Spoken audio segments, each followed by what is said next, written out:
Ce dimanche 2 août 2020, l'Église célèbre la journée des vocations. Le cardinal Maurice Piat célébrera, lui, ses 50 ans de sacerdoce. 50 ans au service de l'Église, tout comme le père Gérard Sullivan.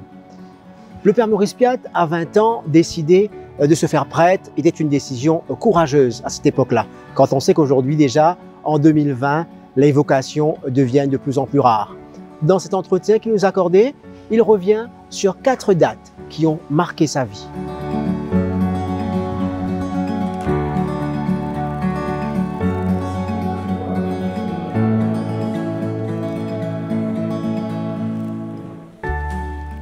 Nous sommes à l'évêché de Port-Louis. Le cardinal Maurice Piat nous accueille ce matin à la veille même de ses 50 ans de sacerdoce. Merci encore une fois de nous accueillir. 50 ans de sacerdoce, ça aurait pu être 50 ans de vie commune, ça aurait pu être vos noces d'or aussi, mais vous avez choisi l'autre voie, la prêtrise. Quand vous regardez dans le rétroviseur, Maurice Piat, vous vous dites quoi aujourd'hui à la veille de ces 50 ans? Je me dis que c'est un grand bonheur, ça a été une grande grâce d'avoir été appelé à cette vocation. J'ai eu beaucoup de joie à vivre dans le contexte mauricien où j'ai passé tous ces 50 ans. Et bien sûr, il y a eu des difficultés, il y a eu des épreuves, mais quand on regarde en arrière, un grand bonheur. C'est une fidélité à toute épreuve qu'on n'arrive pas à avoir aujourd'hui, 50 ans de fidélité. Ah si. Pas beaucoup. Si. Ah non, la fidélité, ça existe, mais elle n'est pas tapageuse. Elle est simple, humble. Mais dans beaucoup de foyers, vous voyez ça, dans beaucoup d'autres lieux, vous voyez ça. Non. Elle ne se fait pas voir, mais elle existe. Comme vous. Alors, on va commencer avec la première photo, selon le principe. Si je vous montre cette photo. Ah oui, le jour de mon ordination par Monseigneur Margéo de l'époque. Mais je me souviens très bien de cette ordination, avec le père Sullivan aussi qui était là. Je rentrais de Rome, il n'y avait pas longtemps, où je faisais mes études. Et c'était un grand moment pour moi, comme si de reprendre contact avec le peuple mauricien, avec ma famille, bien sûr, mais aussi avec le peuple mauricien que j'avais à cœur de servir. Vous savez, il y a des personnes qui m'ont demandé, quand je suis rentré au séminaire, c'est-à-dire j'avais une vingtaine d'années, « Mais pourquoi tu te fais prêtre? Tu aurais pu avoir une bonne profession, tu aurais pu te marier, avoir des enfants, pourquoi ?» Certains me disaient, glissaient comme ça, c'est un peu un gaspillage. Et je me souviens que j'avais répondu ceci. Vous savez, moi, je veux passer ma vie à rendre service aux hommes et aux femmes de mon temps. Et je crois qu'un des meilleurs services qu'on peut leur faire, c'est de faire entendre l'Évangile, de leur proposer l'Évangile. Parce que l'Évangile est une source de grand bonheur. Et ça me frappe, ça m'est revenu en pensant à ces 50 ans. Et c'est vrai, je dirais la même chose aujourd'hui. Tout à fait la même chose. Alors, nous sommes le 2 août 1970, vous avez 29 ans, et on voit sur cette photo-là votre sérénité. Est-ce qu'à cet âge-là, vous étiez déjà confiant de votre choix? Tout à fait, j'étais confiant. J'ai eu le bonheur aussi, la chance d'avoir été au séminaire pendant 9 années avant d'être ordonné. En Irlande d'abord, chez les Pères du Saint-Esprit, puis à Rome. Et ces années-là ont été très formatrices pour moi. Elles étaient des années un peu austères, mais ça nous fait toucher un peu le cœur des choses. Toucher quand vous sentez la main de Monseigneur Margéo sur votre tête à ce moment. Qu'est-ce qu'on ressent dans ce moment précis?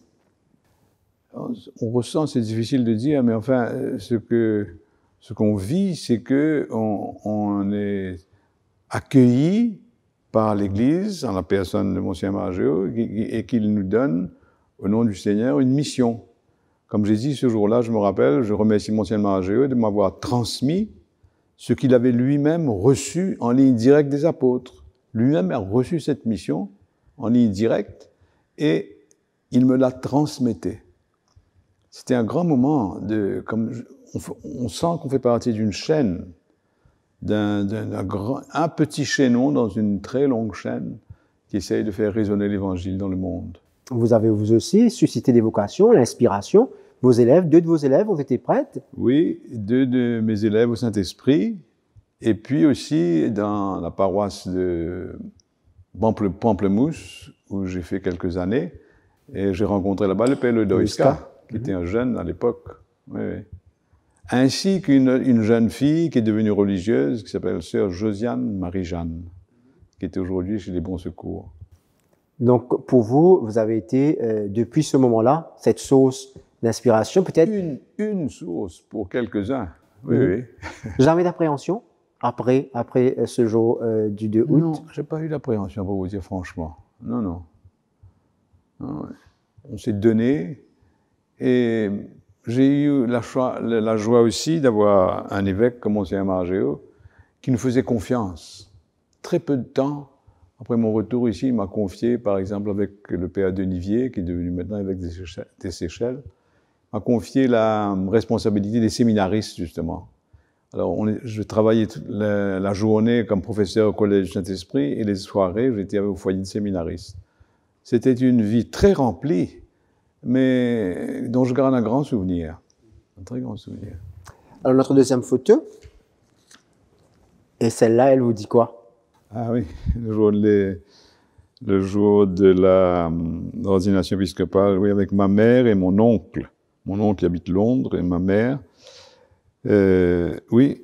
La place de la famille dans ces 50 ans, votre mère, elle a eu, j'imagine, une place importante dans ce choix déjà au départ. Tout à fait, oui. Ma mère, c'est celle qui m'a appris à prier, qui m'a préparé ma première communion, avec l'aide d'une de ses cousines qui était religieuse de Montmartre, je me souviens. Je me souviens quand nous allions à la messe à Rosil, à Notre-Dame de Lourdes, elle me mettait à côté d'elle, elle m'expliquait ce qui s'est passé, parce que la messe était en latin à cette époque-là. On ne comprenait rien pour un petit garçon. C'était votre catéchète au final? Oui, oui, oui, tout à fait. C'était ma première catéchète, tout à fait, tout à fait. Et puis, j'ai beaucoup aussi admiré chez ma maman une grande capacité de pardonner. Ça m'a beaucoup frappé, ça. Et je lui dois beaucoup. Alors, ce début-là, choisir le Saint-Esprit au lieu du Collège Royal, vous êtes à Petite Bourse aussi. Donc, c'est peut-être déjà tracé votre itinéraire, non? Plus ou moins, mais vous savez, à l'époque où mes parents veulent me mettre au Saint-Esprit, c'était en 53 ou 4, je me souviens très bien que cet oncle-là, qui est là, lui, il avait été au Collège Royal. Un autre oncle du côté de papa, il avait été au Collège Royal aussi. Il dit à mon papa, mais tu es un fou, tu mets ton enfant au Saint-Esprit, il a la Petite Bourse, c'était au Collège Royal qu'il faut qu'il aille. Je me rappelle ça très clairement, sous la véranda à la maison. Et papa, tranquillement, dit non, nous avons choisi le Saint-Esprit. Moi, j'étais très content de ça. Mais comme si à cette époque-là, le Saint-Esprit n'était pas un grand collège, hein. Mais les parents avaient voulu une éducation chrétienne. Il y avait à l'époque 6 prêtres au Saint-Esprit. J'étais très heureux là-bas. Oui, oui. Alors, vous venez pas d'une famille de riches, une famille modeste, votre père aussi à Moka. Quelle a été justement cette éducation familiale? L'éducation familiale à la maison, c'était... On avait la chance d'avoir un grand jardin, une belle cour, comme on dit. Et je me souviens qu'on... la maison, la cour était un peu le centre de notre vie. Par exemple, papa nous invitait à faire beaucoup de jardinage parce que c'était grand. Et puis les amis venaient, on jouait au football là, on jouait au tennis là. C'était une espèce de centre d'activités, de rencontres. Et puis, je me rappelle, mes parents n'étaient pas très mondains, ils ne sortaient pas beaucoup. Mais en famille, on allait des choses en famille. Et on disait la prière tous les soirs, je me souviens. Même si quelquefois on grognait, les enfants grognaient, moi-même. Parce qu'on était en train de travailler pour les examens, il fallait interrompre, venir pour faire la prière. Mais ça a été comme ça tout le temps. Oui, oui. Alors, la famille aujourd'hui, les mamans rêvent d'accompagner leur fils à l'autel, rêvent de devenir grand-mère. Et c'est pourquoi peut-être il n'y a pas beaucoup de vocations. Vous avez étaient quand même donc, dans une famille où on privilégiait justement Oui, l'éducation chrétienne. Oui, beaucoup. Mes parents étaient heureux d'accueillir un de leurs fils comme pour être prêtre. Ils m'ont encouragé dès le départ. Oui. C'était dit facilement, c'était le souhait, pas trop non? facilement, pas trop facilement. Il fallait prendre un peu son courage à deux mains, et, parce que ça engageait. Je me rendais compte qu'en disant ça à mes parents, je m'engageais. Et que, mais j'étais en HSU, je me souviens, à un moment donné, je leur ai dit ça après un repas. Et c'était très bien accueilli. Puis ça, j'ai dit à mes frères et sœurs aussi. Voilà, et petit à petit, ça s'est fait. Aujourd'hui, on fait la vocation, malheureusement pas beaucoup chez nous, dans notre île. Et donc, est-ce que c'est un peu la faute aux parents qui incitent les enfants à aller à l'école, à avoir une bonne éducation, un bon travail, un bon salaire, et on néglige peut-être, parce que vous êtes quand même la preuve de la réussite, une belle vie sacerdotale? Moi, je n'aimerais pas mettre la faute à quiconque. Vous savez, les parents, c'est un métier très dur et très prenant. Alors, les parents font habituellement de leur mieux, hein, je ne veux pas mettre le tort sur eux. Et l'histoire nous apprend que les vocations ont eu des hauts et des bas. Le graphe, si je puis dire, est en vague comme ça. Par exemple, quand Monseigneur Margéo nous a nommé, le père Denivier et moi, au foyer des vocations, il n'y avait rien, il n'y avait pas de vocation à l'époque. Il y avait eu un creux, il y avait eu beaucoup au début des années 60, mais au début des années 70, il n'y avait personne. Et ça a pris longtemps avant de repartir, et puis ça, il y a un autre creux. C'est un mystère. Aujourd'hui, nous avons 6 séminaristes qui sont Voilà, après avoir eu un long creux, et aujourd'hui, il y en a 6 ou 7, oui. Alors, comment expliquer ça? C'est un peu un mystère que cette liberté avec laquelle le Seigneur choisit, cette liberté avec laquelle le jeune répond. Et souvent, certains prennent du temps avant de répondre. C'est normal. Ça aurait été autrement, pensez s'il y avait eu le mariage des prêtres? Non, ça n'aurait pas été autrement. Le mariage des prêtres n'apporte pas beaucoup de vocation, vous savez. Regardez les autres églises, le mariage des prêtres. Non. Vous savez, c'est une vocation spéciale. Et ce n'est pas un recrutement, ça. Il faut se réaliser que c'est un don que l'Église doit accueillir avec gratitude. C'est pas comme si que c'est parce qu'on est intelligent, ou on est un bon animateur, ou on est je ne sais quoi, qu'on va réussir à racolter des vocations. Non, c'est pas vrai. Après 50 ans, on se dit que c'est quand même difficile d'être prêtre aujourd'hui. C'est exigeant, je ne dis pas, c'est exigeant. Je ne dirais pas que c'est difficile. Il y a des exigences, oui, comme dans toute vie, vous savez. C'est exigeant d'être une bonne mère de famille, c'est exigeant d'être un bon père de famille, c'est exigeant d'être un bon chef d'entreprise, c'est exigeant tout ça. Alors, mais nous, ça nous est donné de vivre cela. Il faut se donner à fond. Si on se donne à moitié, rien n'arrive, rien ne se passe, et on est malheureux. Et cette photo? Ça, oui, avec le pape François, le jour qu'il m'a fait le consistoire du 19 novembre 2016. Oui. Ah oui, ça, moi, j'ai pris le fait qu'il m'ait créé cardinal comme un geste de grande affection, si je puis dire, non seulement pour moi, mais pour la petite île Maurice, qui est un petit diocèse dans le monde, comme vous savez, non seulement un petit pays, mais un petit diocèse, et d'avoir voulu, comme, je sais pas, reconnaître une certaine vitalité dans ce diocèse-là. Nous ne sommes pas parfaits, loin de là. Mais enfin, il a voulu reconnaître ça. C'est un dimanche, une grande surprise pour tout le monde, pour vous y compris, oui. Les Mauriciens qui découvrent ce catéo, que votre nom est cité. Comment vous vivez ce moment-là, hein, quand on vous dit que votre nom est cité? Quand mon nom est cité, c'était une dame que je connais qui me téléphone un dimanche après-midi pour me le dire. Et je lui ai répondu du petit contact, mais tu es une folle. C'est pas possible, tu as dû te tromper. Et puis, un quart d'heure ou 20 minutes plus tard, une deuxième personne téléphone, une troisième, et à ce moment-là, il a fallu se réveiller à la réalité. Oui, et comme vous savez, le cardinalat, c'est pas une nouvelle fonction.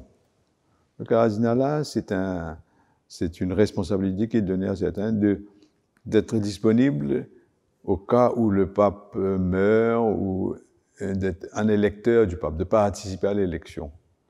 Voilà. Et quelquefois, le pape peut demander à certains cardinaux de participer à certaines rencontres à Rome sur différents sujets. Alors, vous avez dit, donc le pape, c'est un geste d'affection, peut-être pour vous, pour Maurice. Le pape choisit la périphérie, donc une petite diocèse comme Maurice. Oui. Et aujourd'hui, c'est un peu la mission de l'Église à Maurice, Oui. d'aller vers les plus pauvres, l'option Exactement. préférentielle pour les plus pauvres. Exactement. Donc, ça a marqué, en quelque sorte, vos 50 ans. Oui, oui, tout à fait, ça marque.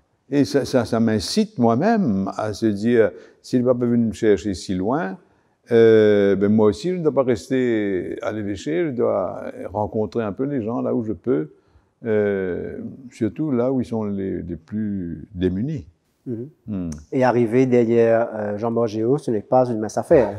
Non, c'est pas une mince affaire parce que il a une stature, le cardinal Borgéo, une stature dans l'Église, dans le pays aussi.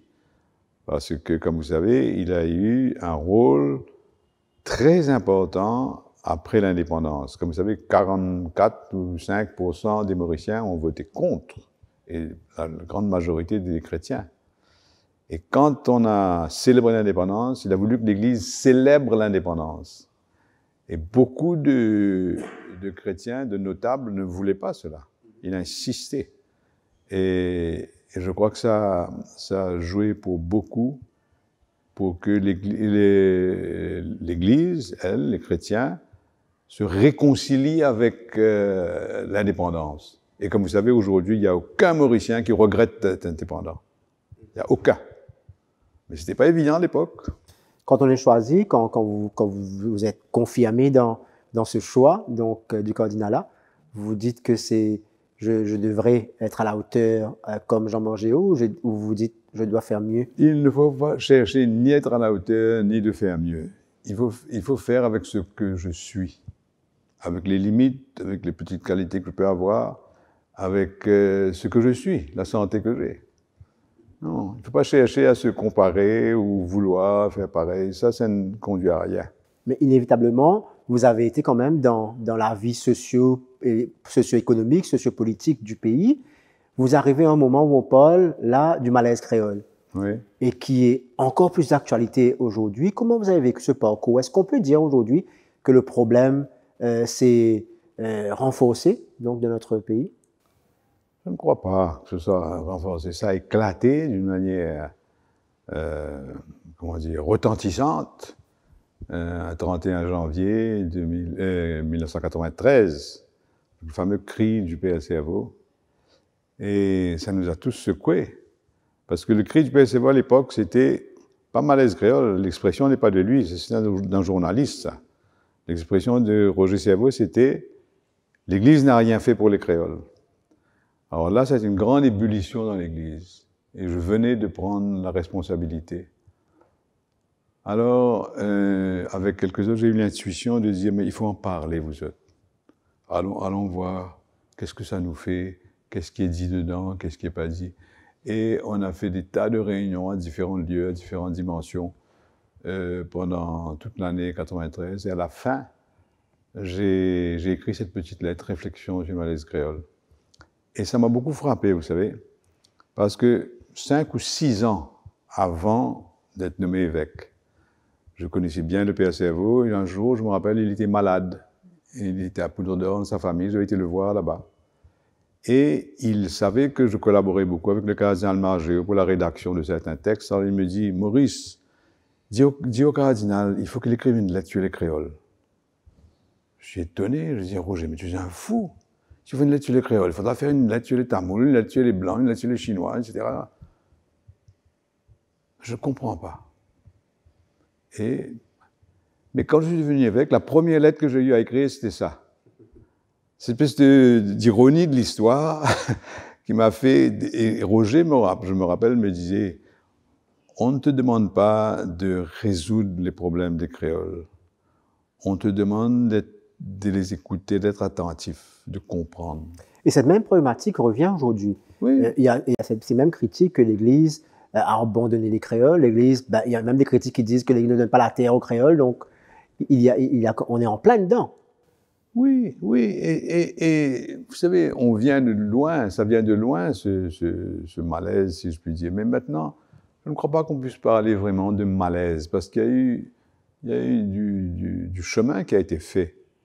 Et aujourd'hui, on sent chez beaucoup de jeunes créoles qui ont très bien réussi dans différents domaines, des professions, etc., qu'ils ne regrettent pas de créole. Au contraire, ils sont fiers, il y a une certaine fierté. Et je crois même la facilité avec laquelle aujourd'hui on emploie le mot créole. Vous vous rappelez, c'était un mot tabou. Tabou un peu. Mais maintenant, le fait que ce soit affirmé simplement, et que on reconnaît, même si c'est pas dans la Constitution, qu'il y a un fait créole, qu'il y a une population créole dans le pays, c'est déjà beaucoup, hein. Et puis la langue aussi a été très respectée. C'est une grande avancée, la langue, reconnue à l'université, dictionnaire, etc., etc., et dans l'Église, la traduction de la Bible. Maurice Piat, est-ce que lui, le fait qu'il soit issu d'une famille blanche, a été un privilège pour être évêque? Beaucoup pensent que les prêtres créoles n'ont pas eu leur place dans la hiérarchie de l'Église. Oui, oui, ça a été dit. Le jour même de ma nomination comme évêque, il y a des journalistes en quantité qui m'ont demandé pourquoi c'est pas un créole. Beaucoup m'ont demandé ça. Et c'est là où nous avons le bonheur d'avoir une méthode pour la nomination des évêques dans l'Église qui me paraît être très sage. Les personnes du lieu sont consultées assez largement. Et finalement, la décision revient au pape. À travers beaucoup d'étapes, plusieurs étapes à différents niveaux. Et je crois que ça, c'est très, très sage. Ça libère tout le monde. C'est pas moi qui ai choisi, c'est pas Monseigneur Margéo qui m'a nommé, hein. Et au fur et à mesure que l'histoire avance, on verra bien. On verra bien en Afrique, par exemple. Il y avait que des évêques blancs jusqu'à récemment, jusqu'à les années 60. Maintenant, il y a beaucoup d'Africains sont évêques cardinaux, etc. Nous sommes dans l'attente, là. Est-ce que vous pensez qu'aujourd'hui, ça pourrait être... Et bien sûr que ça pourrait être. Bien sûr que ça pourrait être. Puisqu'il y a des prêtres créoles dans le diocèse, et je ne vois pas pourquoi. Je ne dis pas que ce sera, je ne sais pas. Mais c'est une possibilité évidente. Évidente, oui. Et celui qui sera nommé, vous, son profil devrait être quoi aujourd'hui en 2020? Quel type d'évêque en 2020? Il faut qu'il soit un pasteur qui aime ses brebis, toutes ses brebis, qui est disposé à souffrir pour elles et à les nourrir. À les nourrir. Le bon pasteur nourrit ses brebis. Belle mission. La dernière photo. Dernière photo. Ah, l'arrivée du pape à Maurice. Oui, c'est un grand moment.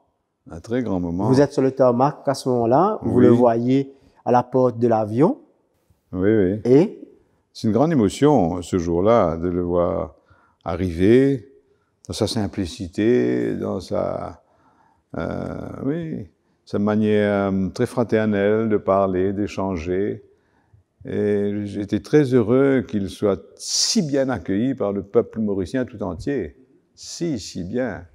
C'est extraordinaire, c'est arrivé à la Reine de la Paix avec les rameaux de palmis, non pas d'olivier, mais de palmis.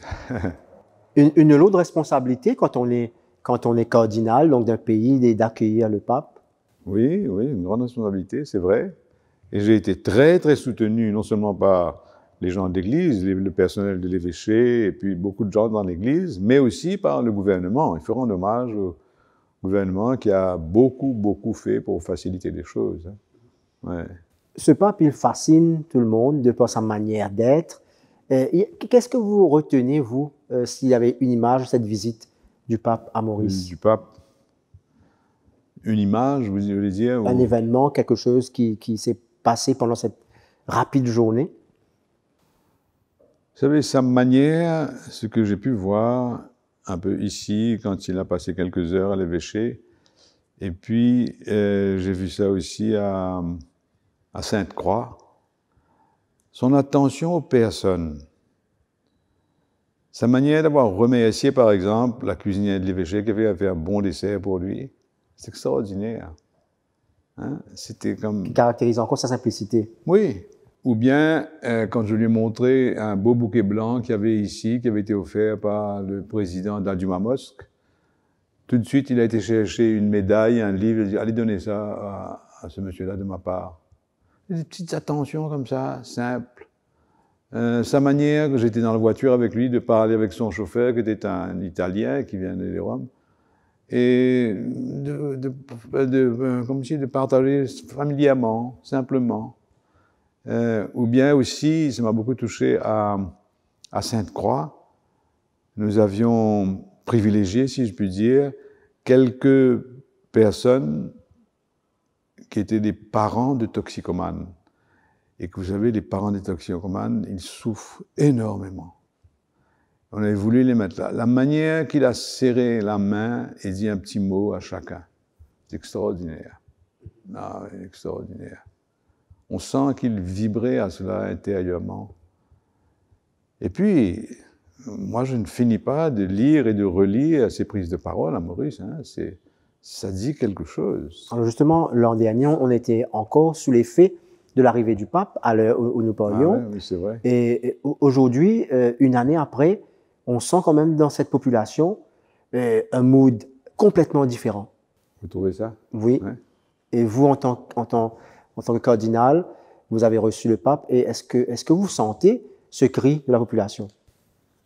Oui, je crois qu'il y a quelque chose qui s'est passé, dans le sens que quand quelqu'un de si, disons, important que lui, et qui a tant de responsabilités, se dérange et passe 24 heures dans un petit pays comme Maurice, ça ne peut pas ne pas toucher les gens quelque part.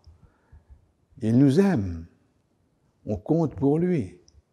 Alors, je crois que c'est ça qui a touché beaucoup de Mauriciens. Et quand il prend la parole et le dit, comme il disait à la Reine de la Paix, que c'est le monde des béatitudes, qu'il souhaite que les gens trouvent le vrai chemin du bonheur à travers l'Évangile.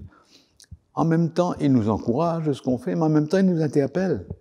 Il nous a beaucoup interpellés sur la jeunesse, par exemple. La jeunesse dans le pays, la jeunesse dans l'Église. Il nous a interpellés sur notre façon, est-ce que nous sommes un peu renfermés sur nous-mêmes, fiers de nos résultats dans l'Église, mais est-ce que nous sommes disposés à aller vers les périphéries, pas seulement aller vers les périphéries, mais à sentir que tant et tant de personnes vivent aujourd'hui sans la consolation du Seigneur, sans l'encouragement. Il nous a secoué dessus. Hein? Et alors, il a une manière très paternelle à la fois d'encourager et d'interpeller. Ça me frappe beaucoup, ça. Et c'est ça, je crois, c'est ça qu'on a vécu. C'est ça qu'on a vécu. On s'est senti aimé, encouragé, mais aussi interpellé. Alors, ce peuple donc, que vous dites qui a été là pour accueillir le pape, on la voit sur cette vidéo. Oui, c'est magnifique.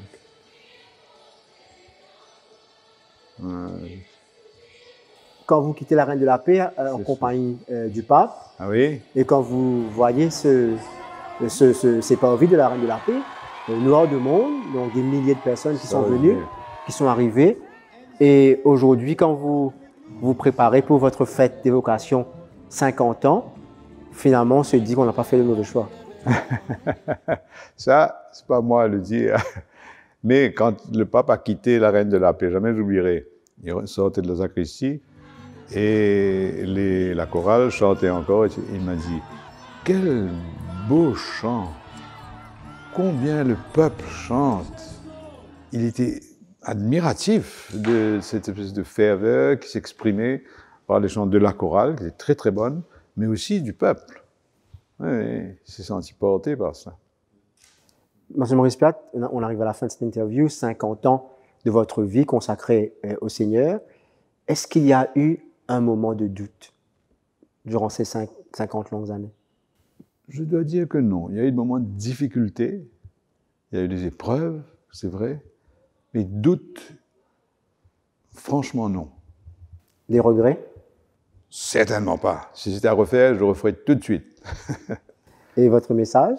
Mon message? Aux jeunes principalement, parce qu'on va célébrer justement, cette année on l'appelle la fête des vocations.